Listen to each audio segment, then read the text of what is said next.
Oprah Winfrey.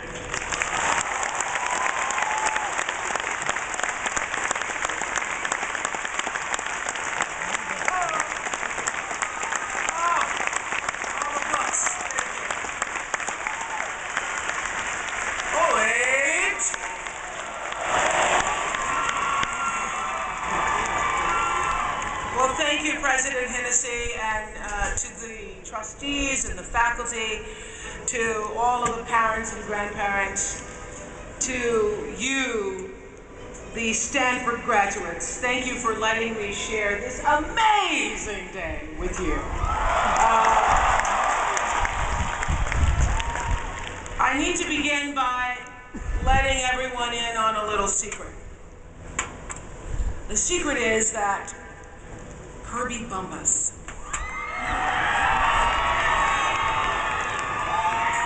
Stanford class of 08 is my goddaughter.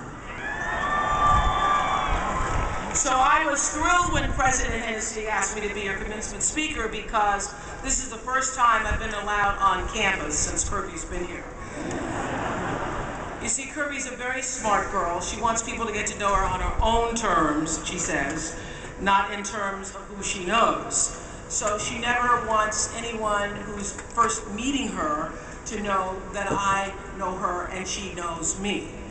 So when she first came to Stanford for new student orientation with her mom, I hear that they arrived and everybody was so welcoming, and somebody came up to Kirby and they said, "Oh my God, that's Gayle King," because a lot of people know Gayle King is my BFF. And so somebody comes up to Kirby and they say, "Oh my God, is that Gayle King?" And Kirby's like, "Uh-huh, she's my mom." And so the person says, "Oh my God, does it mean like you know Oprah Winfrey?" And Kirby says, "Sort of." I said, "Sort of? You sort of know me?" Well, I have photographic proof. I have pictures, which I can email to you all, of Kirby riding horsey with me on all fours. So I more than sort of know Kirby Bumpus. And I'm so happy to be here. Just happy that I finally, after 4 years, get to see her room. There's really nowhere else I'd rather be, because I'm so proud of Kirby, who graduates today with 2 degrees, one in human bio and the other in psychology. Love you, Kirby Cakes. That's how well I know her, I can call her Cakes.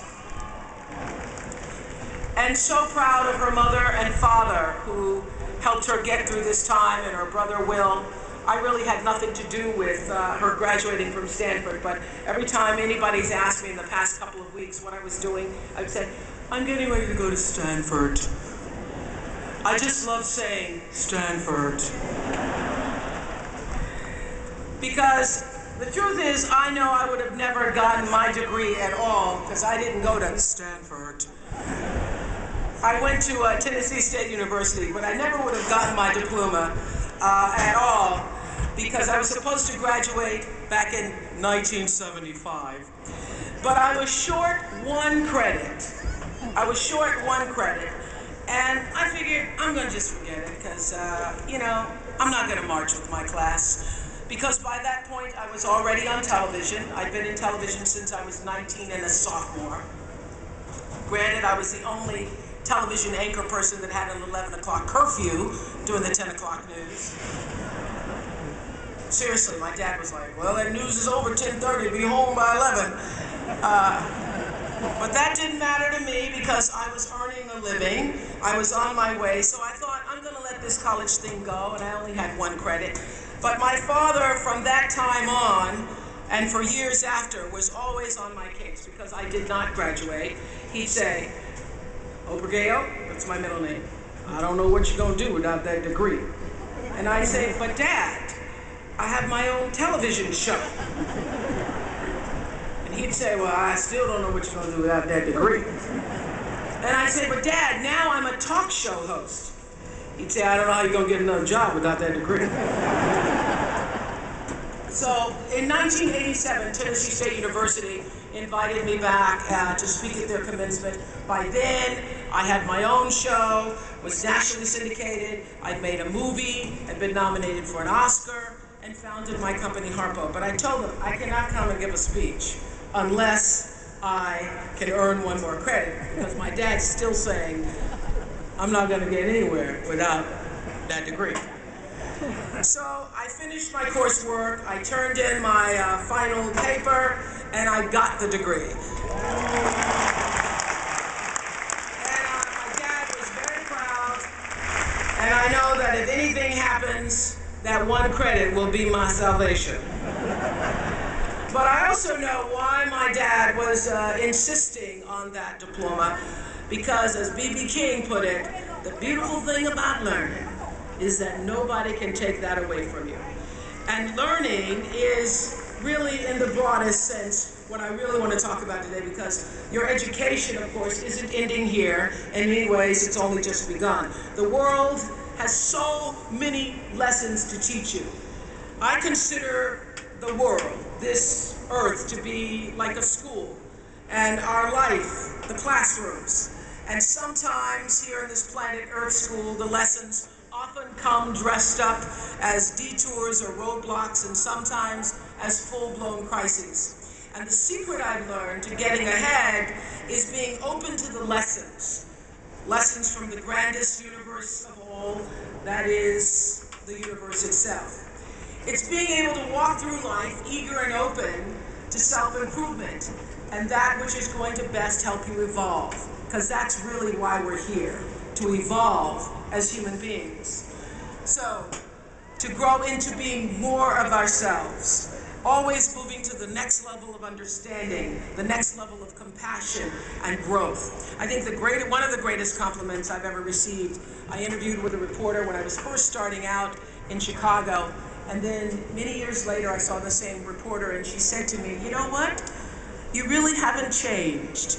You've just become more of yourself.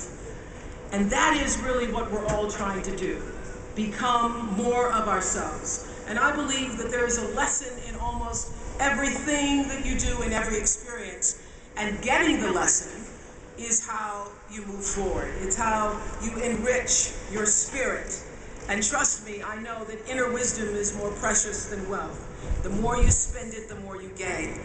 So today, I just want to share a few lessons, meaning 3, that I've learned in my journey so far. And aren't you glad? Don't you hate it when somebody says, I'm going to share a few, and it's 10 lessons later? And you're like, listen, this is my graduation. This is not about you. So it's only going to be 3. The 3 lessons that have had the greatest impact on my life have to do with feelings, with failure, and with finding happiness. A year after I left college, I was given the opportunity to co-anchor the 6 o'clock news in Baltimore, because the whole goal in the media at the time I was coming up was that you try to move to larger markets, and Baltimore was a much larger market than Nashville. So getting the 6 o'clock news co-anchor job at 22 was such a big deal. It felt like the biggest deal in the world at the time.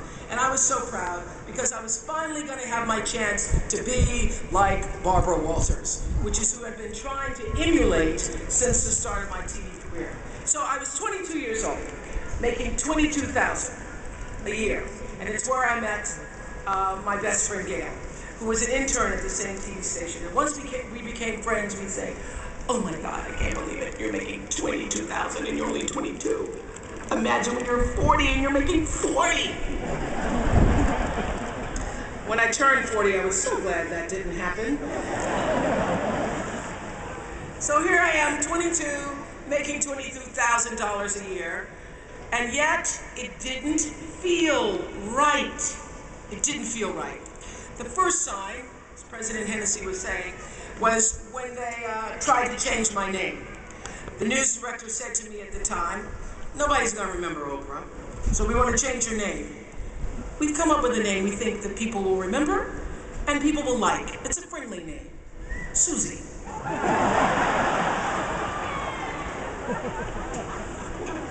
Hi, Susie. Very friendly. You can't be angry with Susie. Remember Susie. But my name wasn't Susie, and you know, I'd grown up not really loving my name, because when you're looking for your little name on the lunch boxes and the license plate tags, you're never gonna find Oprah. So I grew up not loving the name, but once I was asked to change it, I thought, well, it is my name, and do I look like a Susie to you? So I thought, no, it doesn't feel right. I'm not gonna change my name, and if people remember it or not, that's okay. And then they said they didn't like the way I looked. This was in 1976, where your boss could call you in and say, I don't like the way you look. Now that would be called lawsuit, but back then, they could just say, I don't like the way you look. Which, in case some of you in the back, if you can't tell, is nothing like Barbara Walters.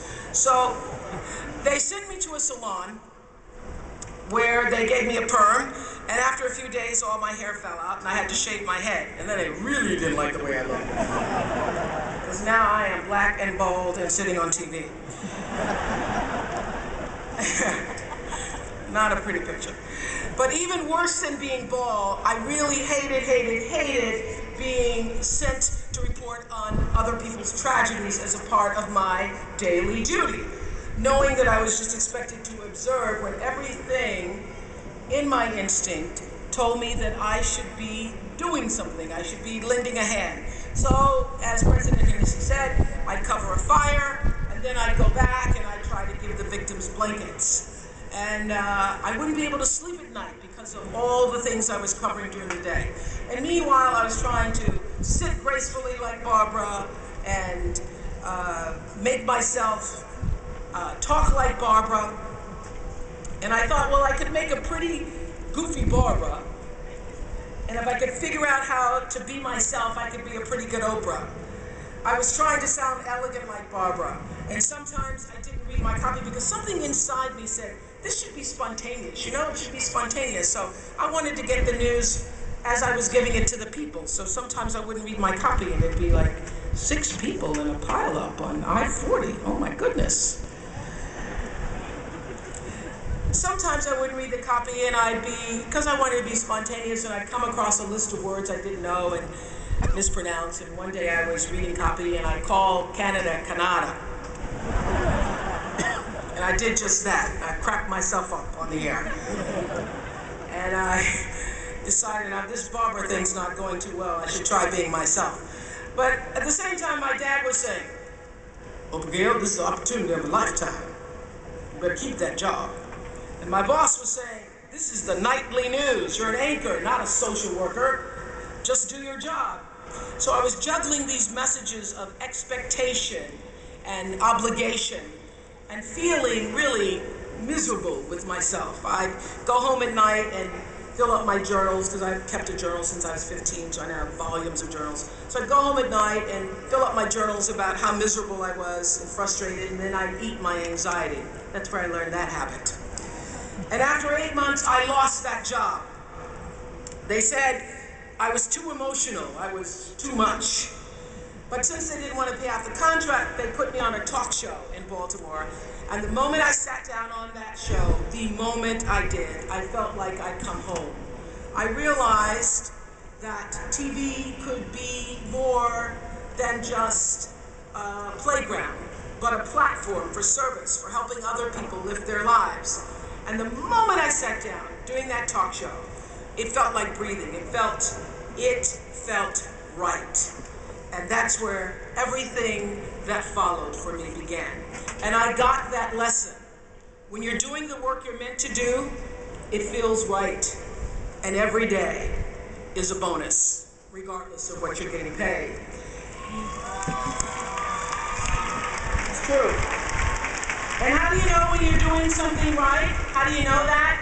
It feels so. What I know now is that feelings are really your GPS system for life.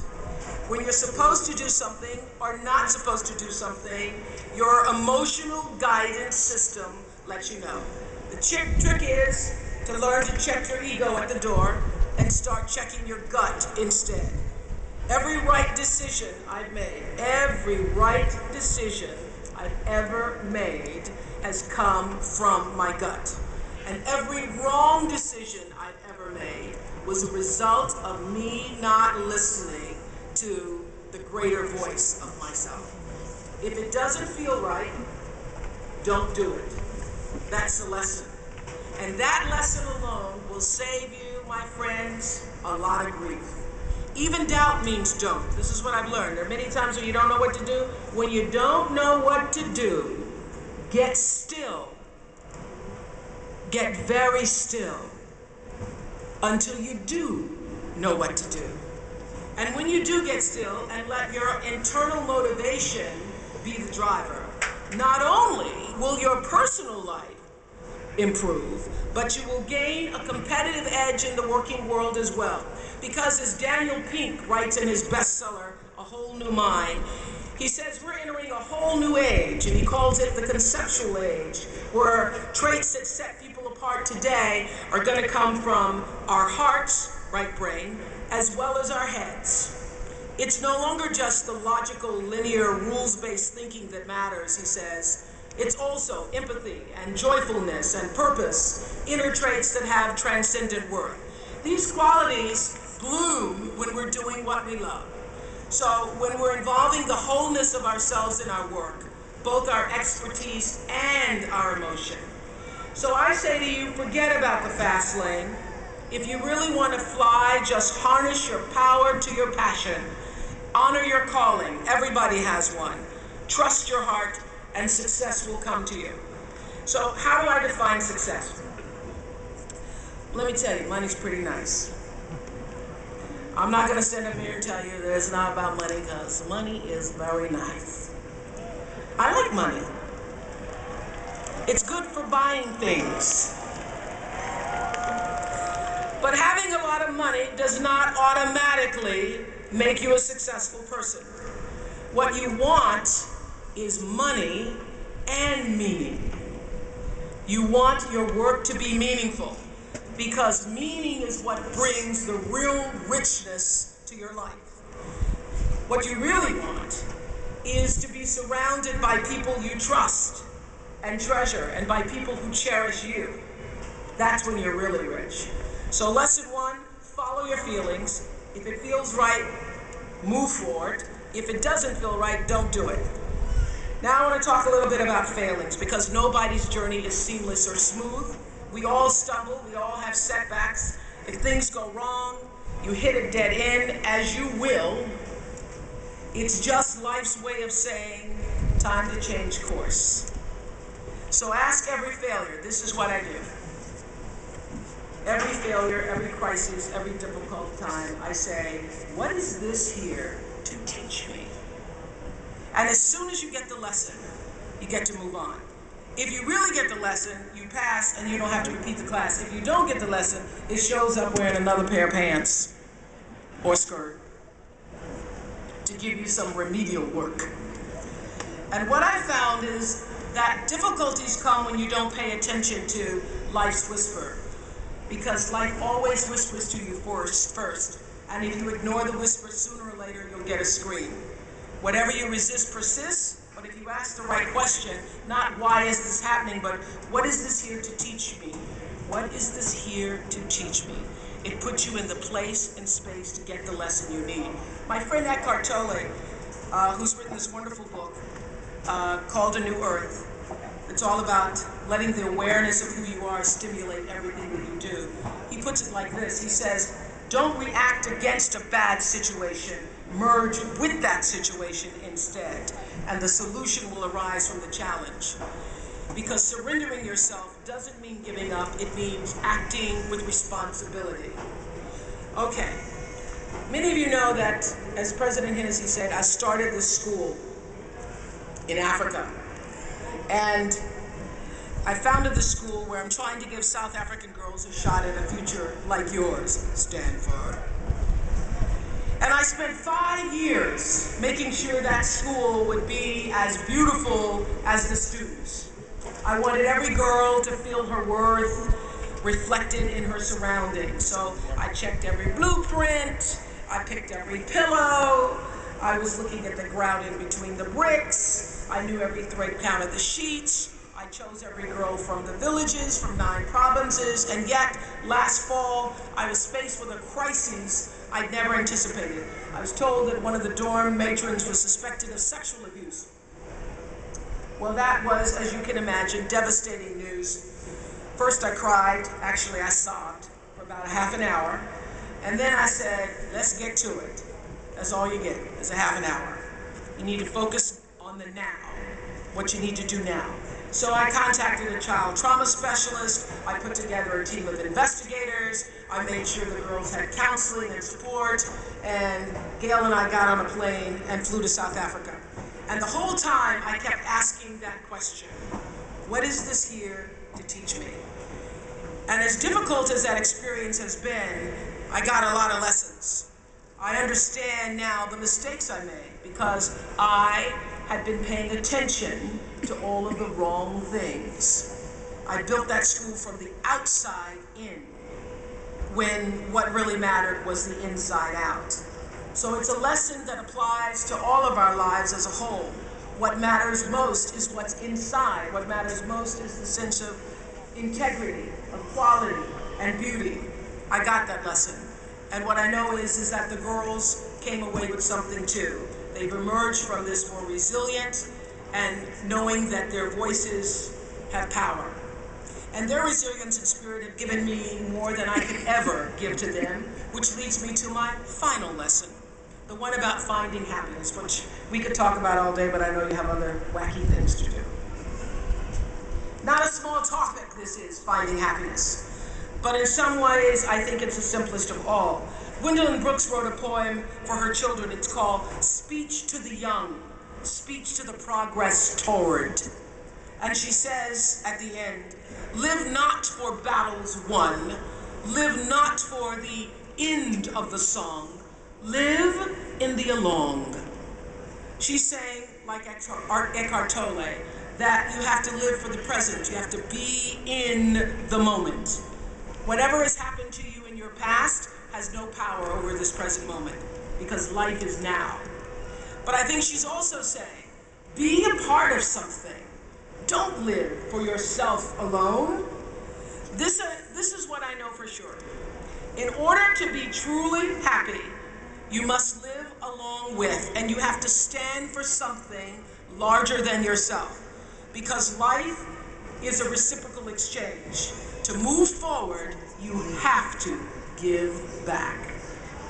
And to me, that is the greatest lesson of life.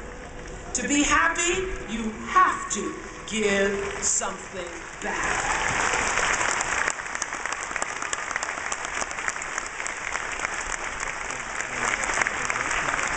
I know you know that because that's a lesson that's woven into the very fabric of this university. It's a lesson that Jane and Leland Stanford got and one day bequeathed to you. Because all of you know the story of how this great school came to be, how the Stanfords lost their only child to typhoid at the age of 15. They had every right and they had every reason to turn their backs against the world at that time, but instead they channeled their grief and their pain into an act of grace. Within a year of their son's death, they made the founding grant for this great school, pledging to do for other people's children what they were not able to do for their own boy. The lesson here is clear, and that is if you're hurting, you need to help somebody else ease their hurt. If you're in pain, help somebody else's pain. And when you're in a mess, you get yourself out of the mess, helping somebody out of theirs. And in the process, you get to become a member of what I call the greatest fellowship of all, the sorority of compassion and the fraternity of service. The Stanfords had suffered the worst thing any mom and dad can ever endure, yet they understood that helping others is the way we help ourselves. And this wisdom is increasingly supported by scientific and sociological research. It's no longer just woo-woo soft skills talk. There's actually a helper's high, a spiritual surge you gain from serving others. So if you want to feel good, you have to go out and do some good. But when you do good, I hope you strive for more than just the good feeling that service provides, because I know this for sure, that doing good actually makes you better. So whatever field you choose, if you operate from the paradigm of service, I know your life will have more value and you will be happy.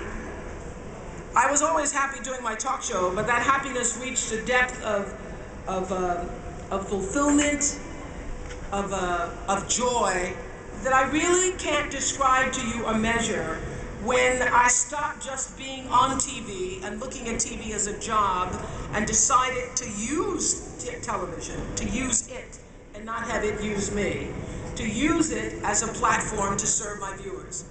That alone changed the trajectory of my success. So I know this, that whether you're an actor, you offer your talent in the way that most inspires art. If you're an anatomist, you look at your gift as knowledge and service to healing. Whether you've been called, as so many of you here today, getting doctorates and other degrees, to the profession of business, law, engineering, humanities, science, medicine, if you choose to offer your skills and talent in service, when you choose the paradigm of service, looking at your life through that paradigm, it turns everything you do from a job into a gift. And I know you haven't spent all this time at Stanford just to go out and get a job. So you've been enriched in countless ways. There's no better way to make your mark on the world than to share that abundance with others. My constant prayer for myself is to be used in service for the greater good. So let me end with one of my favorite quotes from Martin Luther King. Dr. King said, "Not everybody can be famous."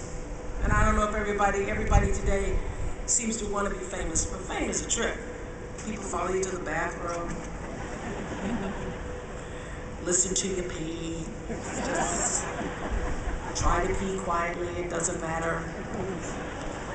You come out and say, "Oh my God, it's you peed."